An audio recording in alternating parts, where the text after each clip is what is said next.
Yes, that's right. We are live at 7 p.m. Eastern. It's Saturday night. It is Cardboard Conversations. But yes, that is right. In fact, this time, first, probably not only, but we've got a special guest tonight. His name, go ahead, introduce yourself, good sir. My name is Nate, but you can call me Good Job Dino, which is where you can also follow me on YouTube and Instagram, where I make Magic the Gathering content.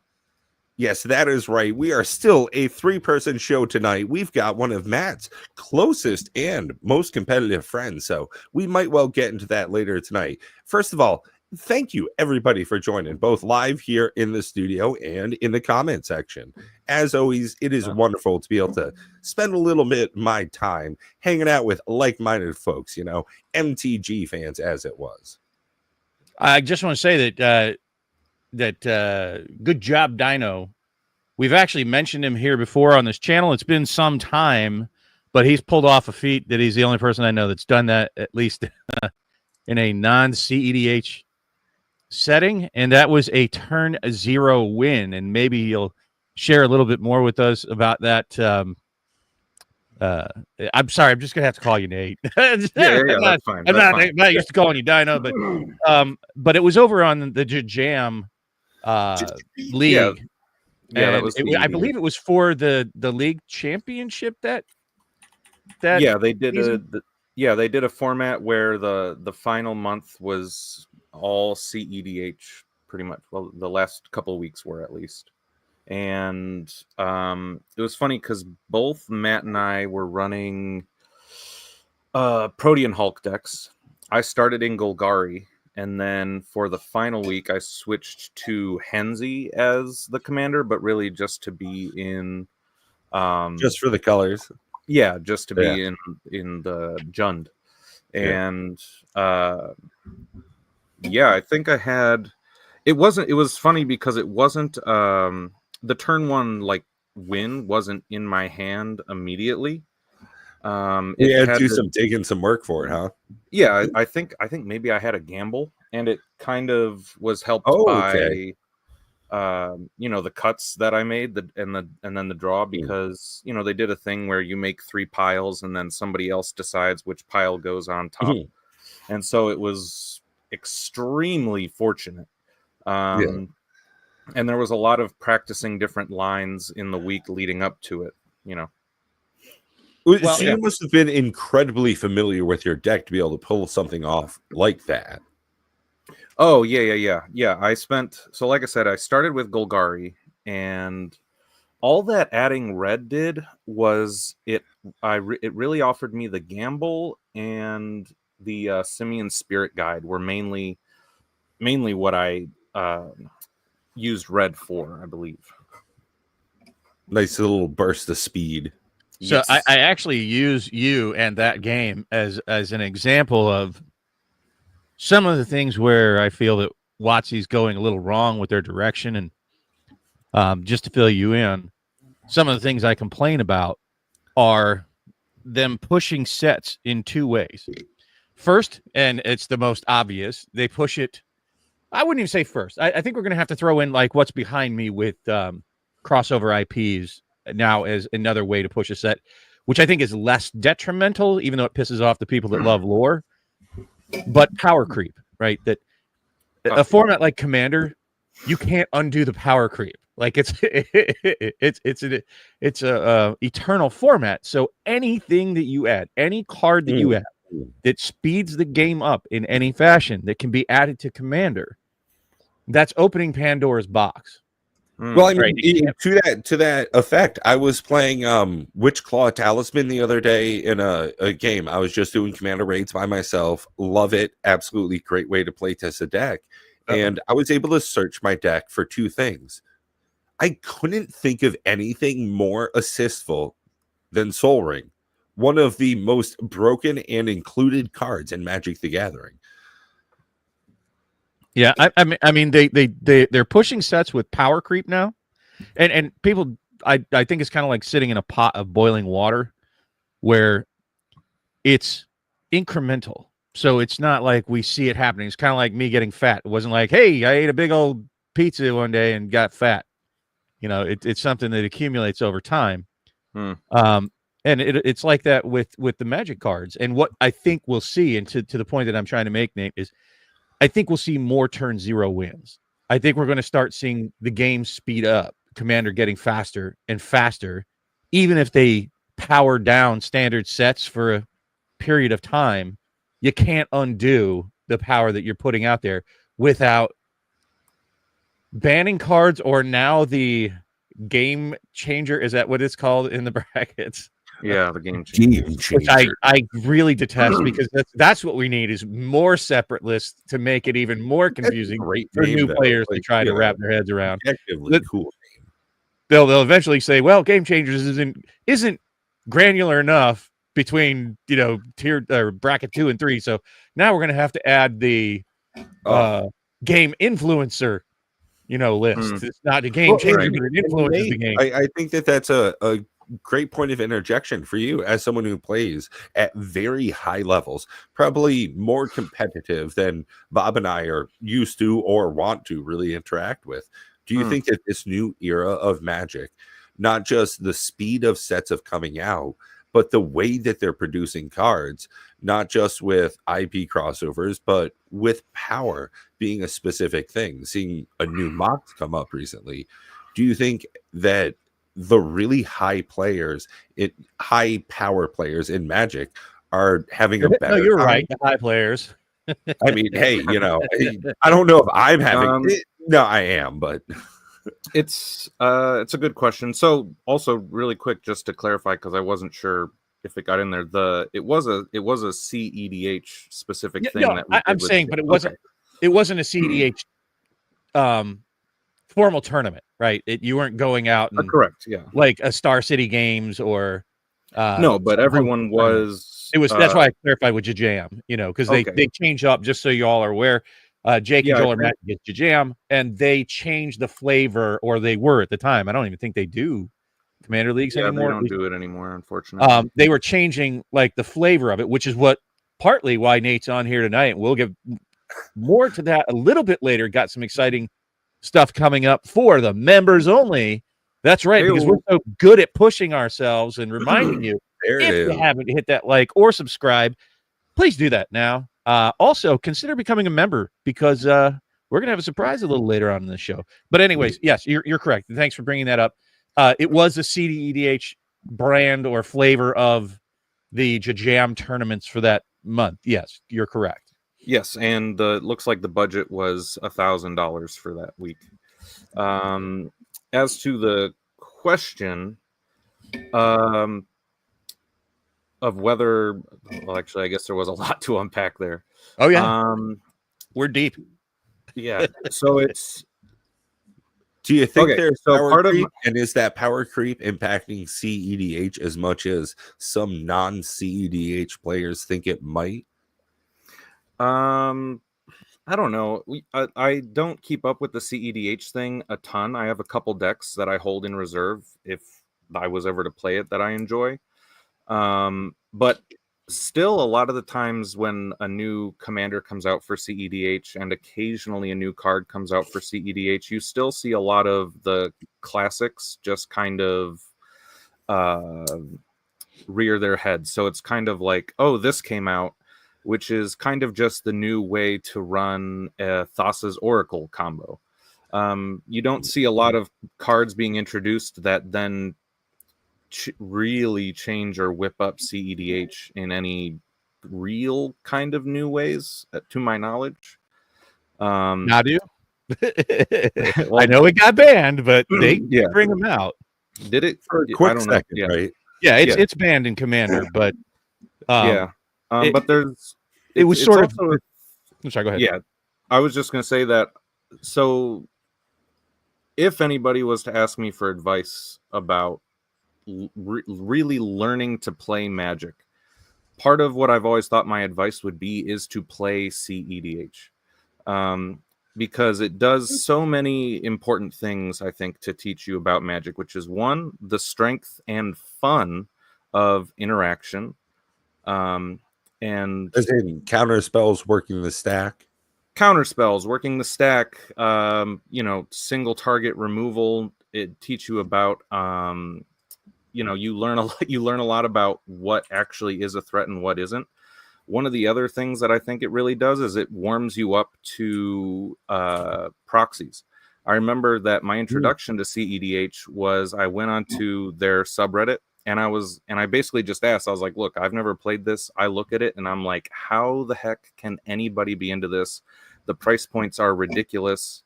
And Right. I Yeah. mean, the overwhelming response I got was, we all proxy.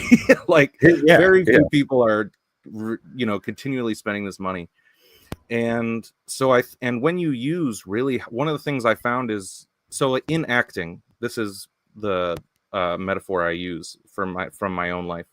In acting, when you go out onto stage and bring a character to life for the first time, they say it's easier to go big and draw it back. Whereas if you go out there and you're kind of like scared and meek and you're like, oh, it's harder to draw a big performance out of somebody. For me, Magic has been very similar, where once you play the big hard-hitting cards that are super powerful, it's actually easier to kind of fall back into well, this is the level I enjoy kind of place. And so despite the high power cards I have played, I actually find that I don't know the brackets that well, but I find that I think like a 2.5, a 3 is where I find the most fun. Like, I don't like using tutors really. Feel that. Yeah. It's Yeah. it's boring, honestly. Sitting around a table and someone just looking through their deck for a while is pretty freaking boring. I mean, a fetch land mid-turn, not fun. Yeah, I find that stuff I can deal with. For me, the tutor thing is more it's more the consistency thing, I think. Oh, running a specific line. I know what I'm going to do once I get this card because this trigger, and that's and it depends. Like, if your deck strategy hinges on like just a few cards, and so you have to like tutor for your pieces, that's fine with me, unless it's like obviously like a 2 or 3 card combo that you whip up really quick and then the game ends. It's like, well, that was fast at least. But sometimes people have deck strategies that rely on having like a certain enchantment out or something that doesn't break the game, in which case if you have to go and tutor for it, like, fine. But being able to, it's the searching for like a constant answer or something that interrupts and interferes with other people doing this, their like a thing, even if it's not exactly a stacks piece, that I find just not very fun to play against. But yeah. So I guess in short, to summarize your answer about power creep, is you don't feel that they're necessarily creeping the power, at least not in a way that is putting in game changers. I mean, I guess it's hard to say. Part of the thing was I play with a very consistent group. So it wasn't until going to Chicago that I had a chance to really see what other people are doing. Right. And I've been pleasantly surprised at seeing that people are just as capable at communicating what they want to do and how they want to do it and the style of play that they enjoy, as I'd hoped that people just kind of playing Magic would be. I think for a lot of the complaining that goes on about certain powerful things, I don't know if many people in the world are actually seeing it. Like, for instance, I still have Nadu in my Bumbleflower deck. And until I actually play it and get a chance to see how it does in the 99 of that deck, I just am not really bothering with the idea that it's banned, because I pulled it in a pack and I want to play it and see how it does. And if it is really as impactful as I know it can be, because I don't run like Lightning Greaves or anything, so I'm not going to be triggering like 8 times a turn. I think and that's also my problem with game changers, is I think many of them are contextual. I think a lot of very powerful cards are contextual as well, and I think sometimes people, by the luck of the draw, get really powerful cards and then immediately have to feel bad about possibly trying it and seeing if it really is as powerful as they've just kind of been told. Well, I guess we've kind of ventured into discussing more of the the bracket system, which for me, it's a nothing burger, right? My experience is with you guys in the play group, but clearly you guys play at a very different power level than I do. And make sure if you're watching live, put nothing burger in the comment section. There is somebody specifically who commented how much they hate it. So I would absolutely love everybody who's watching live, put that shit over and over. Give me a lot of nothing burgers. Pat's hungry. Nom nom. Sorry, Bob. Please continue. So, no, I was watching some other content creators' content about Chicago, and they were commenting on some news article that was clearly, a WotC fan about the Chicago Con and how successful the bracket was. And to me, it really is nothing more than more clarification on Rule 0 for people that wanted that specific. I find like there's no difference at all between 4 and 5. It literally says in both of them there are no limitations on what cards you can put in. So okay, cool. Remember who that bracket system is mainly for. It's not for players like you. It's not for players like who show up on our Thursday night group, and that's Rule 0 anyways. Every day, every time you show up with every deck and what you're trying to do, and people say no, that's not cool. Like I don't like that. Or yeah, you can go ahead and play Hull Breacher as long as you don't have any wheels. That Rule 0 still exists. It is still the prime rule, in my opinion, when it comes to sitting down, whether you're playing Commander Raids, or any other format, as long as you're not in a formal tournament. And I think that's where people are hoping this is going to go, and I don't see it heading there. To me, the rules are still ambiguous. A few tutors? What the hell does that mean? Yeah. How many is a few? The brackets are definitely very ambiguous in their current state. I see Matt argue with me tooth and nail that no, they're very specific, and I'm like, nah, because the only difference between 4 and 5 is either when you know. I'm like, that's a horseshit example. Yeah, when there is no literal difference, and the difference is your mindset when you made the deck. Get bent. Like, how are you going to do that at a tournament?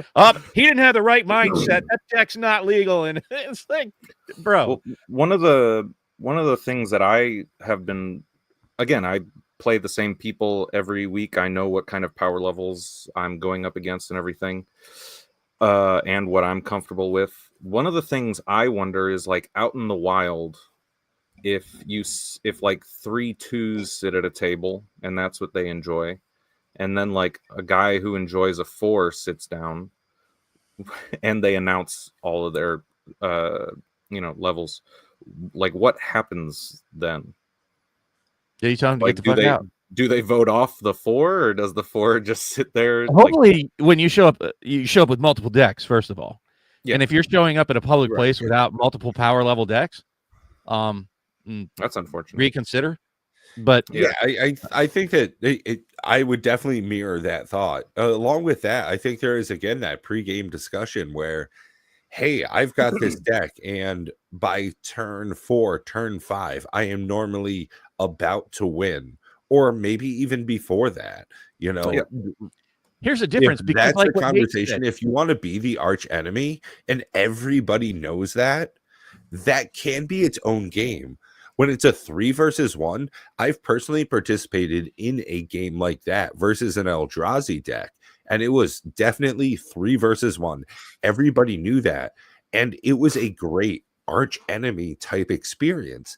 Yeah, but again, that's totally possible. To that pregame discussion.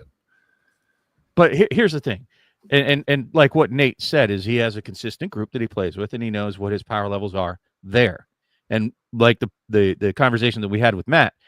That Matt piloting, well, I grabbed whatever deck I've got around here. I got about 30 of them. He would pilot it very differently than me. And to your point, when you said I'm typically going to win by turn 4 or 5, that's with your pods, right? Mm-hmm. And you may not have the results may vary very much for a whole host of reasons, but you can't take into account, and no point do I see that in the bracket where it talks about your piloting level, right? that there are people that play much better, but the rules are talking about, oh, well, you win by turn 4 or 5. That's some of the differences between the lower level, 2s and 3s. And it just irritates me that it feels half baked in its current state. Yeah. And I think that it is sort of wrong-headed in still relying on the people to make subjective decisions like how many is a few. What do you mean by the mindset when I created the deck?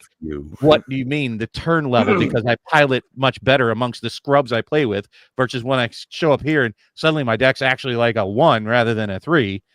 And I agree with you, Nate, that contextually so many cards are very different. Like, it's very different to play Omniscience in a deck where you get Academy Rector out on turn 2, right? Mm-hmm. And then Pitcher on turn 2 or 3, and now you're playing every card for the rest of the game for free, including constant draw, play one, draw one type of effects like Tulane out there. What up, dude? Wasn't on the game changer, list. I like, dude. Every time I sit down with Tulane as my commander, if I don't expressly say it's a group hug deck, don't worry, I'm not doing that thing. Trust me, not that deck. I'm like the targeted guy at the table without playing a single card other than them seeing Tulane as a commander. And I'm like, how the hell did he not make game changer? Like, that's right.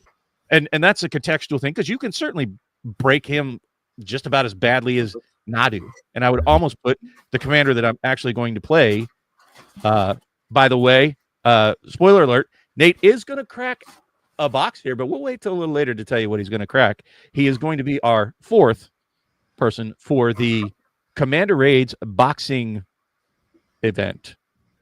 But yes, I'm playing Tatiana. That's what I played last week. Good name. And you could almost break her. I think Tulane's a little bit worse.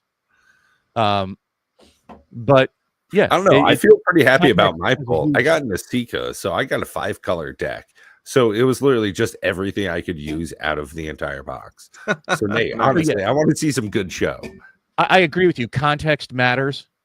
And bad tutors are nowhere near as game breaking as a Tulane or a Tatiova in some cases, or Bumbleflower. Blood Moon, everything's a fucking mountain. Yeah, there we go. I need 20 minutes. It wasn't bad, Bob. Honestly, yeah, I agree that it is half baked, obviously, because they said that it's like the beta version.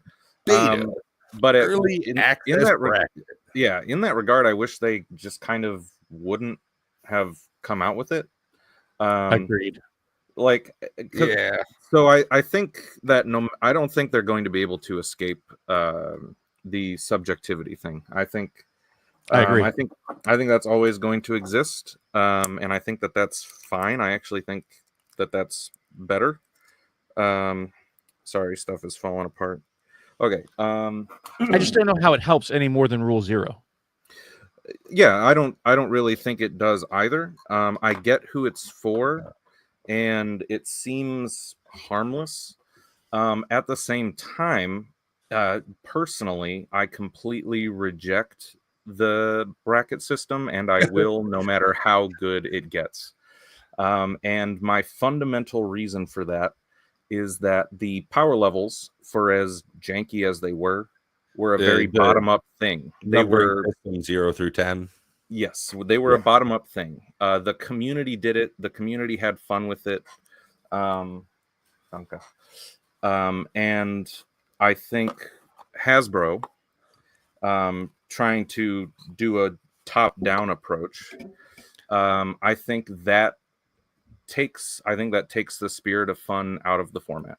And I think there's no getting around that. I think being told from like on high what the rules are going to be, and that there are certain entities or people being asked like, hey, what is like this kind of level of deck to you, and all that. I think I don't like the top down thing at all, especially for a fun casual format. And I think that it just eats away at the fun, free-spirited fun nature of the format. Well, I can definitely see that. I mean, Commander by its nature is something that was a fan-made thing.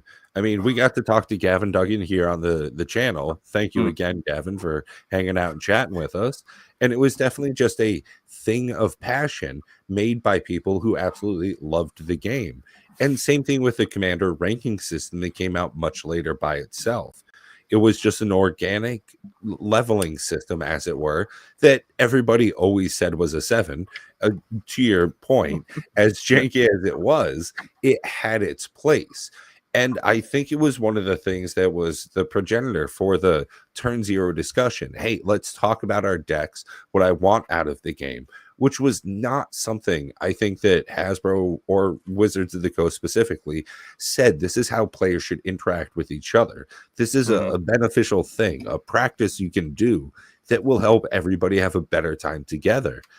And I think that it's an absolute blessing that people in the community have come together and kind of made their own system.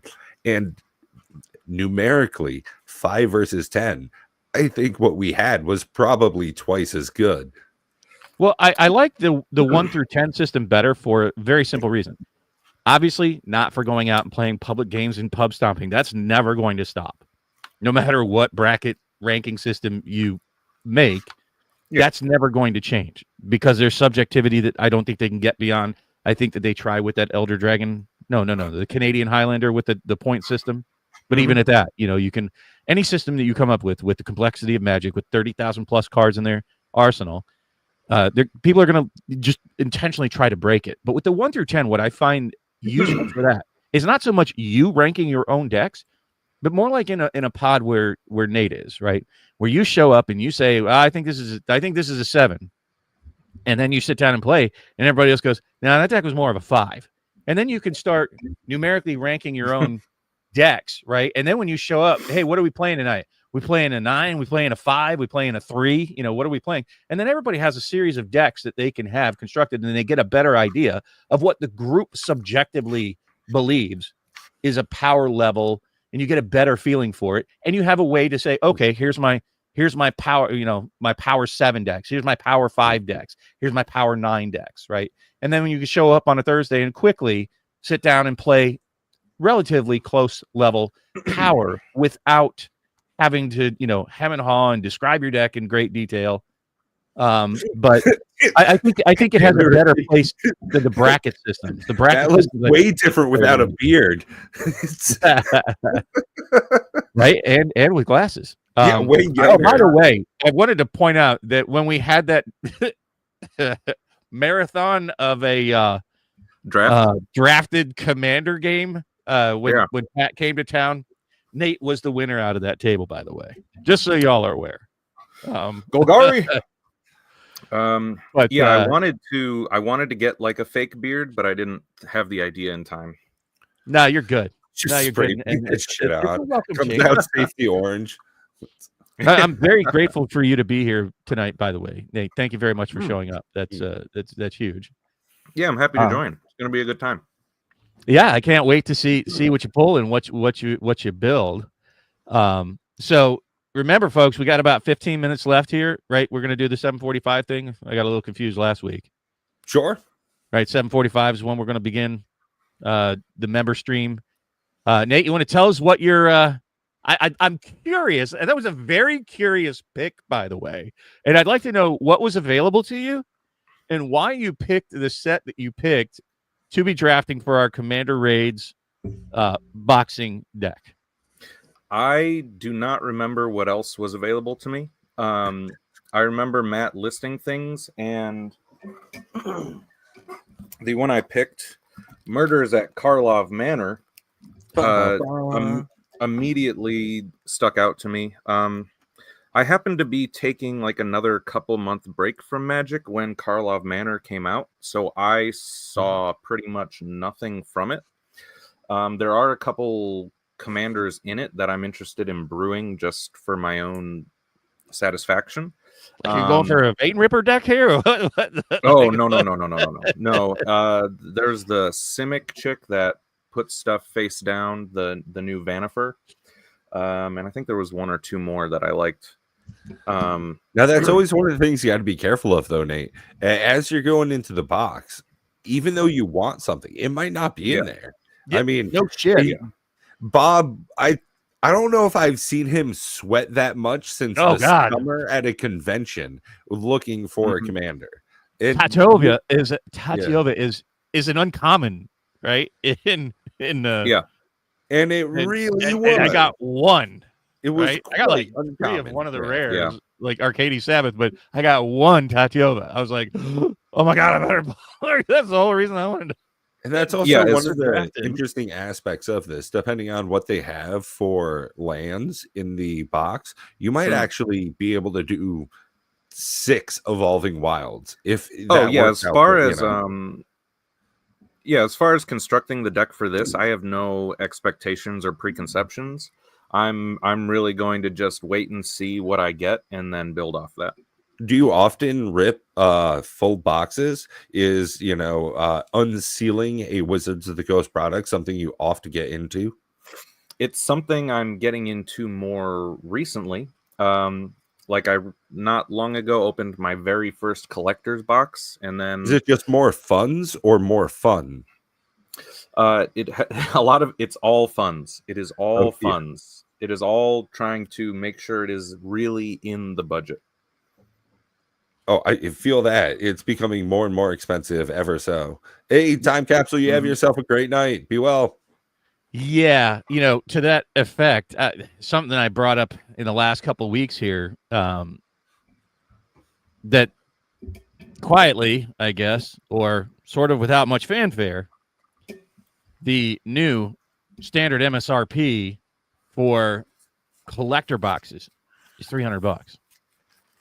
Yeah.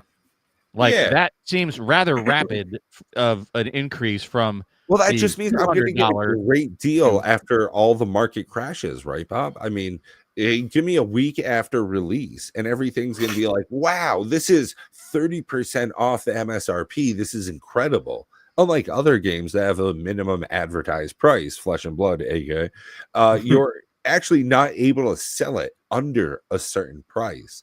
Other games like Pokemon, there is a bare minimum that their product is worth. And sometimes through Amazon dumps and scrupulous sellers, we see absolute fire sales on products, which I think we're going to see a lot less of that moving forward. And much to your point, that the price memory is going to set in. People buying now at the 300, like there was a price resistance for collector boxes, no matter which one it was. There were some that absolutely tanked the hard, and there will be more that tank hard. But the average now coming out, so long as it doesn't tank hard, it's going to be tough to push below that $300 a box level at this point. And we're not talking about specialty sets. I showed you it was for Edge of Eternities and Dragons of Tarkir, whatever. Yep. Coming to a theater near here. There's nothing super special about those sets. Those are standard sets. And I gotta say, I'm surprisingly excited for Edge of Eternity, just because it's Magic the Gathering in space. I think it's going to be some pretty cool. No, I have zero interest. None. All my money's going Final Fantasy and Spider-Man this year.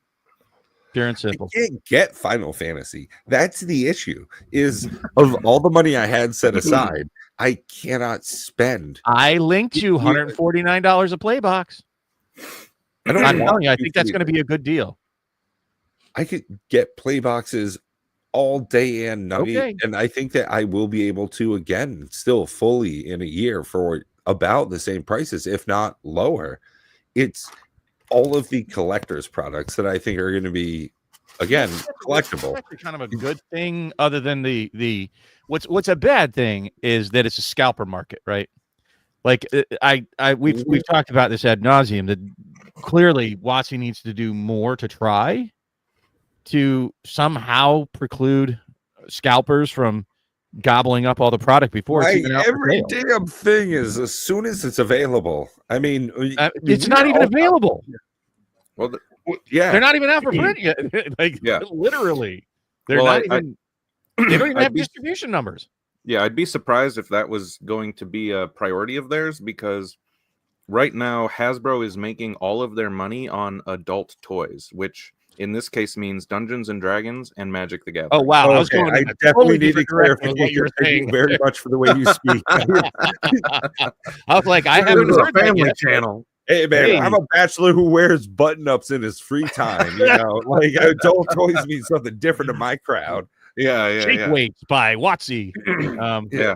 But yeah, I was like, I haven't heard they ventured into that market yet, but it makes sense. Pretty soon, I think they have OnlyFans people on the Commander committee or whatever it's called. Yeah, why not? But yeah, I think you know, Magic the Gathering especially mastered the loot box game early on, and now it's time for them to get in on the skins game by creating sort of artificially, whether on accident or not, sort of like classes of players by having premium products. Ooh. Well, but the premium products don't affect gameplay, right? I think no, they should. They don't. So In their own meta way, they certainly they do and they don't. I think honestly, in their own certain meta way. When I show up with a group of friends and I have 100 planes with little slips of black and white pieces of paper I printed off at work stuffed in the front versus really high quality proxies from mpcfill.com, or I spent all of my money, thousands of dollars, to get everything blinged out in their fancy versions, extended and foil. I think there is a real difference when I show up in the experience I have, not the play experience, but the experience I have with people. You can't put that responsibility on Watsy, right? Now, I'll say this: I believe that I believe that for the health of the game, they need to reduce the cost of the play boxes. And I'm fine with the high prices of the collector and limited availability. It satisfies something more than what they were doing, which is just basically reprinting all of the collector value into the ground. And at least they're doing something to try to still appeal to that market. It's either that or they go straight up living card game, right? Just make all the cards totally available, just like with that oh damn it, what's the name of the Hero Quest? Not Hero Quest, Hero Realms that I played with you guys, where cards are all 10 cents a piece. Like it doesn't matter how powerful they are or how weak they are. They're just literally cardboard. Which I don't think anybody actually wants for Magic the Gathering. You can't have your cake and eat it too, right? In order for it to have that exciting value of, ooh, did I crack something cool? Then in order to have that feeling, something has to have value. And you can't have that if there's no value. But some of that value is based on like a 10-cent card can also have a version that's $500. Sure. Because it's not a good card. Fine. And that's healthy for the collectible card game aspect of it. Yeah. It could be, but there is also an aspect of like Hasbro knows what they're doing. And so the same way to your point about how it doesn't affect gameplay, the kind of car you have doesn't affect driving, but people still go into debt paying for luxury cars and things that they cannot afford. Right up again, not the responsibility of Watson. You got him started like a lawnmower. God damn.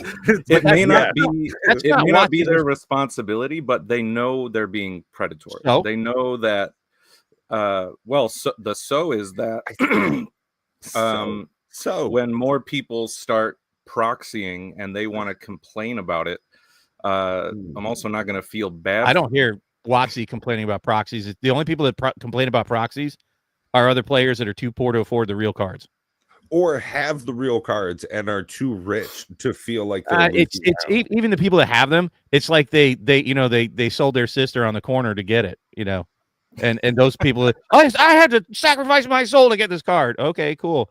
I'm one of the people that I don't like to brag. I'm doing well. Right, I have many of the real cards, and I could. Have you ever even heard me ask when I show up on a Thursday night, "Do you have proxies?" Like that's not even something I give two farts about.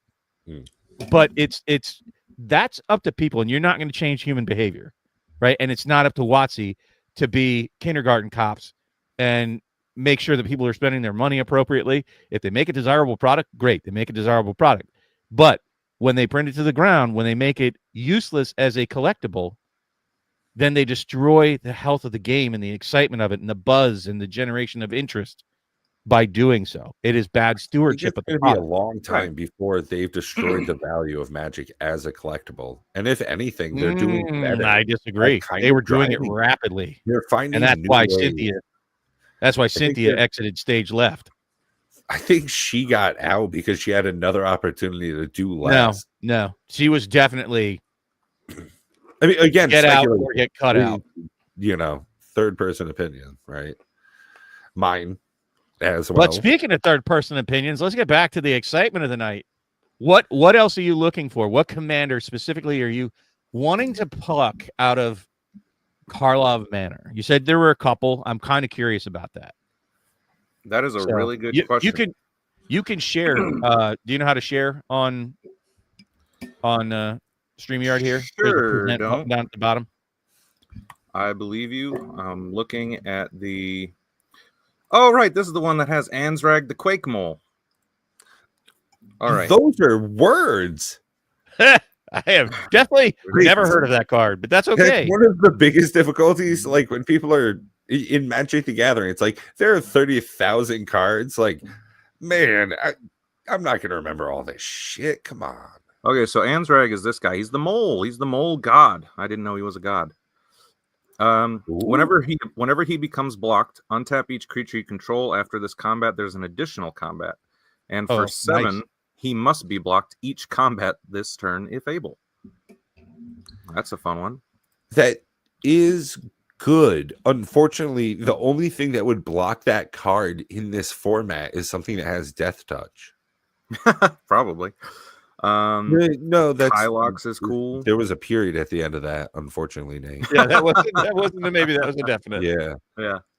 I don't really. Voja's strong. Yeah, I get it.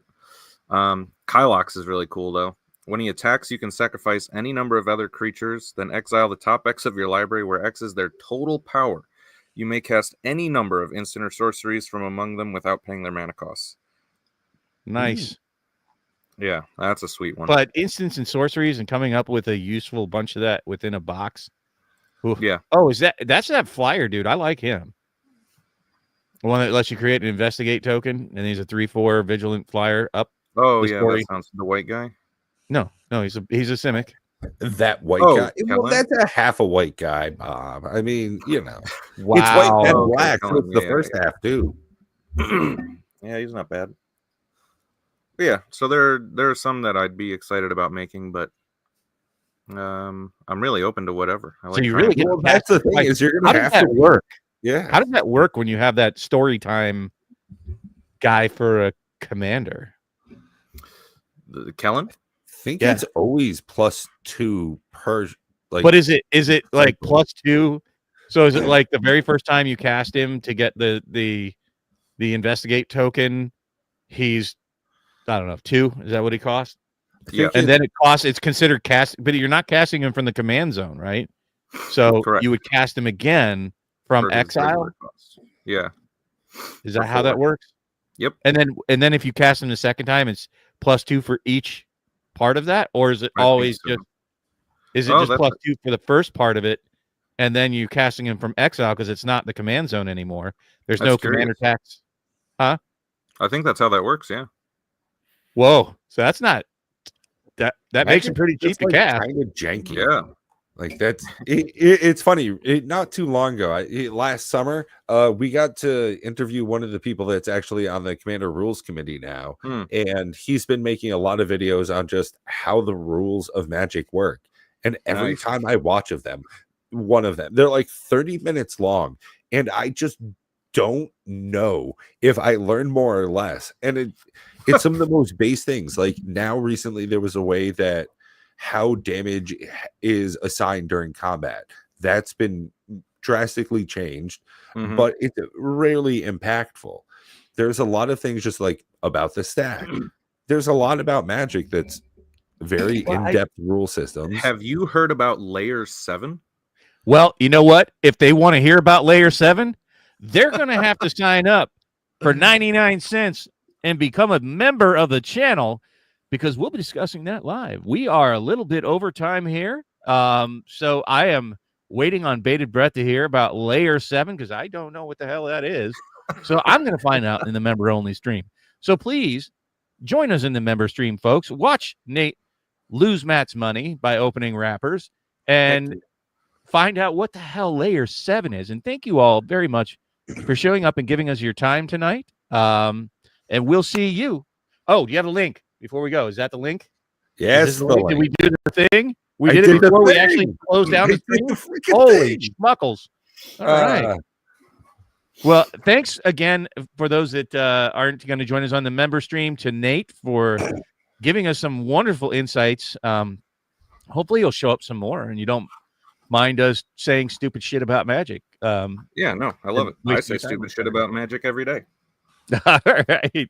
So thanks again, everybody. Appreciate you. See you again next Saturday at 7 p.m. Do you want to make your announcement, Pat, since we're a little bit over time anyways? You're not going to be here next week, correct? Yeah, I will be here probably at best in very reduced capacity. I get a surgery Thursday, so we're rolling the dice on how good I'm going to be doing.